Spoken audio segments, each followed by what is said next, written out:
Thanks for tuning in to the Traumaplicity podcast with Dr. Amanda Helman, an author, cognitive release coach, consultant, and speaker. Dr. Amanda Helman has guests on the podcast who have overcome different areas of trauma and provided hope for the audience. Thank you for tuning in to this podcast. Hello, and welcome to the Traumaplicity podcast with your host, Dr. Amanda Helman. What is Traumaplicity? It is simply the trauma, which is an event or a negative experience, but helping the brain know that there's simplicity in that there's simple steps we can take to help us know we can move forward. And the brain does better with simple than complex. So Traumaplicity is all about helping you get practical, simple tools and learning how to overcome and knowing that you're loved. This podcast series, our series number 3, is all about beliefs. And the first 10 episodes, I talk about beliefs versus thoughts versus your feelings and emotions. And then I talked about the top 10 beliefs. There's 20, wait from my book. And then I've had the honor and privilege of having on different guests, such as Elizabeth will introduce in a minute today, and different guests who have coached with me or they've gone through, and I've seen such amazing changes in their belief systems and them having the confidence and gaining their voice back. And so without further ado, I am honored to introduce Elizabeth Biggs. Elizabeth is a multifaceted creative photographer, branding coach, and small business consultant. She is a penchant for connecting the dots between what you do and what you show, problem solving to bring clarity and focus. Elizabeth loves helping business owners in branding, technology, and problem solving to get to the point where they can confidently show up and portray themselves well. Her clients regularly testify they come for one service and get so much more. And I can testify just knowing Elizabeth and who she is, that is true. And certainly as you watch the podcast and even on the YouTube, on my Facebook, and also on Spotify, Apple, and all of the different places, you can find Elizabeth's social media links and get to know her more. So Elizabeth, it is so great to have you on here. Thanks for joining us. Thank you for having me. It's a real privilege to be able to come and chat with you, as you have had such an impact on my journey over it's probably been the last 2 years, really, hasn't it? It has been. I know. I can't believe how time flies. Yeah, it's been an honor to get to know you as well. And so, Elizabeth, we're going to talk. Obviously, we know your background, but just where you had been and where you are now, and just getting a glimpse of that process from you, so you can encourage others that are listening and tuning in. And so just the first question perhaps is, where were you before you began working with me? And I think specifically with beliefs, because we talk so much about beliefs when we do coaching. So if you could share with us. So when I first met you, I was in an interesting place in that I knew that I had value and that I did good work for my clients on the one hand, but on the other hand, I didn't really believe that. So it was sort of a separate head knowledge, I'd almost say. It wasn't integrated. And that showed up in so many ways, in that I would quite confidently do work, but whenever I had to talk about or promote myself or go to a networking meeting, or I met a new potential client, or I got an inquiry, I always felt like a bit of a fraud in what I was saying. And it was an underlying thing. I didn't have words for it exactly, I don't think even. I knew that people gave great testimonials and were happy, and I knew that I could do the job I said I could do, but there was something there was a disconnect, I think is the best way of saying it, and I didn't really know what those beliefs were. In fact, I didn't even know it was beliefs that were an underlying issue in my value, my ability to use my voice, to know that I can be seen, I can be heard. Those were some of the things that we covered, and where there was a discomfort in saying things. I think if I was to summarize it, I was learning to put a face on and be a mask and do what people said, and I was very good at the skill sets, but there wasn't quite the authentic resonance yet. Mm-hmm. Well, that makes a lot of sense. So you had a lot of that feeling like an imposter, even though you had all these skills, right? And you started talking with all these people. And I remember when we started working, to where like there was that anxiousness, to you. So where would you say you are now when you start to meet with people or even talk to people? Do you feel, how does your body, or how do you just feel in general now? I think the thing that I noticed the most was I did something, I helped somebody out with something yesterday, just on the weekend, the first time. And I noticed that I had that anxious shake and that level of cortisol and adrenaline that I'd not felt in so long. And it was the remembering of, this is how I used to be every person I ever met in a business capacity. Now, this wasn't business, but it showed me, wow, my body's a lot more at peace. I'm not having the same adrenaline surges all the time. I'm not spending my life literally on a shudder. It was a low-level tremor. In fact, when I met you, it was so normal, I didn't even know it was a thing. And now it's so abnormal, it's so clear to notice. So I think in a physical capacity, there is a lot more peace in every cell of my body, not just in my mind. That's amazing. That's so great just to hear that, because we've done some individual coaching, we've done some group coaching, but just having you recognize that is a big deal. So thanks for sharing that. And if you're in the audience and that's you, where there's a lot, you don't realize how anxious, and I don't think most of us realize how anxious we might be, and then as you're healing, it becomes apparent till it starts to fade, like you're sharing. Elizabeth, so what are some other important lessons that impacted you with rewiring your brain and even perhaps your thinking and belief patterns?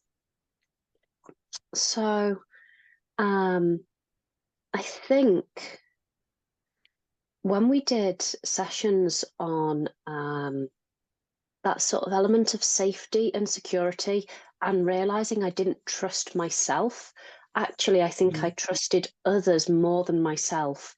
And that came from a number of beliefs that had come to being when I was a small child, actually. And when I came to you first, it was because of a specific traumatic event that I knew there was still some ongoing things to process. But the surprise was realizing that the belief systems had been rooted since I was a child. It was I mean, my mum is fabulous and my dad, but due to circumstances, my dad had to work every hour of the day to pay the bills and to keep a roof over our head. And my mum was sick and couldn't work, so was absent. So I ended up taking on a bit of the, if I don't do it, it doesn't happen, and all the responsibility onto myself. And taking that lead. So rewiring the fact the world isn't going to over explode if I don't keep it in control. I was just holding too much, and that's where some of the anxiety came from. I think in terms of rewiring that, we did a lot of the body scanning and making statements to identify exactly where those challenges lay, I guess. And it uncovered things that I hadn't even considered, and events and memories I hadn't even considered were so formative. And that it was wired into my beliefs, even in money and what I deserve, and the fact that you're not meant to ever be given any accolades or seen or praised for what you do, because you just have to do it. That's how life is, and you should get on with it and keep quiet, and then I guess make out like things are normal and hide stuff behind, keep the emotions hidden, keep what you're really thinking hidden. So being able to come into a greater level of authenticity with delegating things, even in terms of showing up and not having to put such a mask on, in terms of being able to make decisions and trust myself to follow through, but also know it's a process. You were really good at expounding on the fact that there's grace for the race. There's levels. In the group sessions, we talked about it being an ongoing process of thawing out You used the concept of the fact that we've hardened and we need to thaw. And some areas, we did this brilliant activity where we looked at what parts of our body were in which state, and where we felt what parts of who we were still hardened and shut off, which parts were thawing and which parts were healthy and happy and full, specifically. And yeah, I still come back to that image and think of, oh, it's okay, it's a process, I'm not fully melted yet. Yeah. Yeah, absolutely right. And thank you for sharing about trusting yourself in that process, just with the different techniques. And then the thawing out, which I had no idea was coming, till our second part of our group coaching, where I was like, oh, okay, all of a sudden, oh, okay, then it made sense. But I'd never knew about thawing out. So I was like, we're like ice cubes, we're thawing. So I'm glad that you were able to take those techniques and really be able to identify that in your body, through body scans and being able to reflect, and even with when we processed. So thinking now, what are some techniques you still use from some of the things you were taught? So I think one of them is knowing that what I think and what I actually believe can be different. So pausing and stating things out loud and then listening to the whole of me. Is there any unease? So, for instance, if I'm creating a sales pitch, or if I'm about to share a new offer with my clients that I know is what they need, but do I fully believe it, and sensing if I have any dysresonance? Because I mean, in terms of when we're communicating, even on a friendship level with people, if there's even the slightest bit of doubt in us, any doubt in them multiplies, doesn't it? So we have to be 100% confident. So you've helped me come to that place where I can check and go, well, am I 100% confident? And if not, where is it? Because when it's a tight knotted stomach, the seat of the emotions, is there an emotional disconnect, or various different things also? So being able to stop and go, and then state it and give it a ranking so I can see the progress. I love the fact that you do a lot of revisiting things, so we can feel, I know I personally do, oh, I'm having a terrible day. But then when I go back and look at how does the individual components of that rank up, actually I'm doing a lot better than I was 6 months ago on a terrible day. So really it's not that bad. It's just I've been doing so well, it's worse than so well. So using those particular tools to help not generalize the terrible, and to know where I actually stand and see the progress.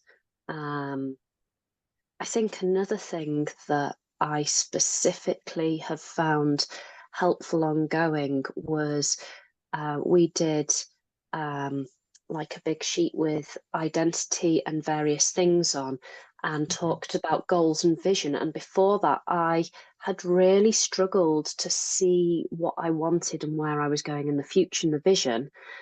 That opened up, like there was some real brain healing in our sessions that allowed me to move from present to future thinking. And I will testify to the fact that I'm now thinking, well, how does this play out forward about most everything? And I've got like the biggest, clearest vision of where I want to be that I've ever had. That's amazing. That's so great, Elizabeth. And I'm excited to hear, just from the vision and having you think about that, and even using the tools you have has really helped you shift and even reflect, on the progress of, well, I was here and I'm here now. And sometimes we get lost, in, oh no, I have to have this much growth, but you don't realize over time when it feels muddy that, wow, here's how I responded to now. And having that present to future dreaming and, really thinking about that is a big deal. So I love that you shared that. And that really goes into some of the next question, which was talking about how coaching has changed your vision with goals and thinking, or vision or relationship. So I'm not sure if there's anything else you'd want to expand on, or anything else that comes to mind in terms of how you do your vision or your goals or anything with relationships.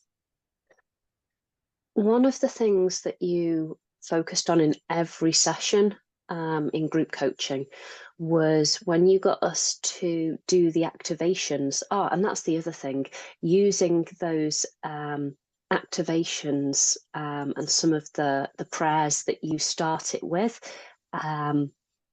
and taking that tool of then not doing it on my own. So seeing it from a more eternal perspective has been really great in terms of how I set my goals, of actually stopping and going, not just what do I want and what seems fickle and useful, but actually having that eternal perspective in it. So I've sort of revisited some of those since. But what you did in the sessions that was so helpful was every session that we did in the Inner Gold, you specifically made us break it down into smaller steps. Instead of keeping it as a big goal, it was always, okay, let's make it tiny steps. And one of the things of this journey that I've realized is that my executive functioning gets very overwhelmed very quickly, and I need lots and lots and lots of little steps.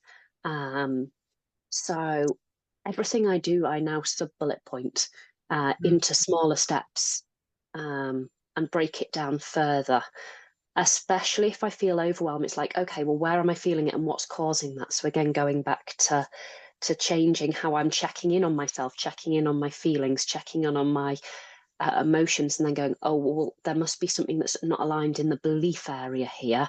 So maybe it's not that the goal's wrong, maybe it's not that the vision's wrong, maybe it's not that what I'm trying to achieve is wrong, but there's something that's still trying to hold me and anchor me back into my past.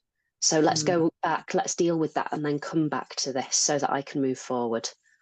That was really nicely said, just in your processing. It's nice to hear, okay, I used to be overwhelmed, I had these goals, and now I bring them back, and then I think about what's my feelings, what's going on, and where has it started? And I think that's a big area. It's great that you talked about how to chunk and break those goals down, and really to help say, okay, I'm overwhelmed, my executive functioning, my brain skills, how can I bring it down? And that's really the metacognition, which is thinking about your thinking, which helps you get there, which I love that you're doing. So thank you so much for sharing that.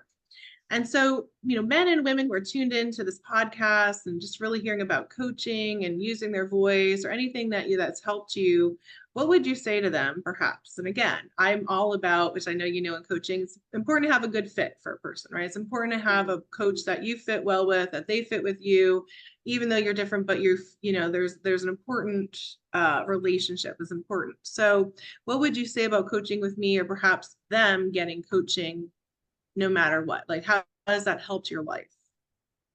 So I think the thing is, I got really frustrated this last quarter. How is it I can do X for all these other people and I can't do X for myself? And somebody brought to me this analogy, which I think might be really useful for your listeners. And that is, you can only fulfill one role at a time. You can either be a midwife or you can be the one giving birth. But you can't be your own midwife if there's any level of complexity. A simple, straightforward birth, you might be able to have your own child with no help and deal with the umbilical cord or whatever else. But as soon as there's any complexity, or you're really used all your energy up in the process, you can't do that and do it well and come out in your best condition and best health. So going to somebody for coaching is the equivalent of finding your midwife, your person, even if it's something you do for everybody else, to come and be that outside pair of hands, to be that outside pair of eyes, to be the person who can connect the dots for the things you can't see, or provide the extra energy into the equation that you don't have. So I think your perspective and your ability to say, ask why, or say, oh, have you noticed this? Where's this coming from?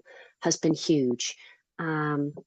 Also, I think because you don't state things categorically, there's a lot of room for exploration, but you guide the exploration so easily, and you have such a breadth of understanding between the brain science, the sort of the trauma side of things, but also executive functioning skill sets, your teaching ability, the spirituality, and element of being able to bring in so much greater wide varying skill sets together means that you are able to say, oh, well, this is a skill set thing, let's put some steps in place, versus this is a rooted belief thing, let's deal with the mindset and change the thinking, versus actually this is your body keeping score and this is on a cellular level, and break that down, because most coaches only work in one area.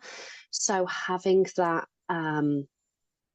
convergence meant that working with you, we were able to skip round, and instead of going and getting stuck, because in the past I've had people help me with goal setting and I've just got stuck there. I've just got stuck there because actually there was more to it. There was more happening. And some of them will unpick the beliefs, but actually if there's a trauma and something happening that your body's responding a certain way to shut you down, moving you into the amygdala, moving the fear and the anxiety. And I lived with so much anxiety, it meant I wouldn't engage with the activity the same way. So coming back to it, that has been so freeing. I mean, I always think of the fact that I had this issue where I went to the doctors with losing the sensation in my hands. And it had been months and they'd done all the tests. I don't know if you remember. She's frozen. Oh, you're frozen. Your internet is fun. Okay, we'll cut that out. Sorry. I was like, it froze in like 1 second. I'm like, no. All right. All right. So you said at the end, was that at the end when you talked about, you said it was so freeing? Was that your last? Oh, I said, so, I said, I don't know if you remember. I don't know if you remember, I had the incident with my hands and I had lost sensation with them. Yeah. And I think this is a really good example because I'd been to the doctors and they'd done the tests and it wasn't a slip disc, it wasn't a trap vertebrae, there was no neural connection. Sorry, not neural. What's the word where it sends signals with the... You've got things in your body that send signals that mean you can touch nerves. It wasn't a nerve problem. So they said it's going to be neural. So they wanted to send me to a neurologist.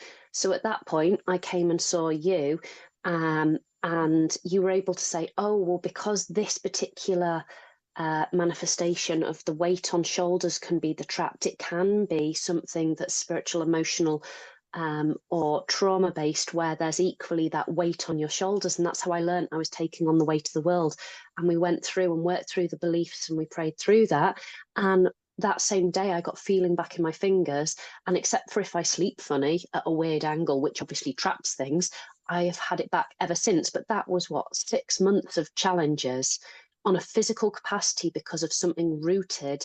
And I would never have thought of going and getting coaching to deal with that. But because I'd worked with you, I went, well, let's see if there's anything else here. I'll at least ask the question, and booked in an extra session. And yeah, it's amazing that something so physical as well as the mental. So yeah, I think my encouragement is literally, if there's something blocking you and you can't work it out, or you've done all the right things and you still can't work it out, it might be that the type of coach you need that has a wider breadth of experience or a different area. And yeah, I can highly recommend you, Amanda, as being able to bring many things together. I mean, I'm sure there's areas that you go, oh no, I will refer to somebody else for that. But my experience has been brilliant. Thank you. And I appreciate that, Elizabeth. It's been amazing watching your journey and seeing how you are more, confident and have really just branched out. And so, Elizabeth, just as we're ending this different podcast, I'd love for you to share just a little bit of who you are and what I know I've talked about it in my little synopsis, but what you're passionate about when you help your clients. Oh, so my passion really, in similar to the fact that you love to bring people's voice out and their confidence out and see them stepping forth, my passion is to help people take what it is they do and showcase it well.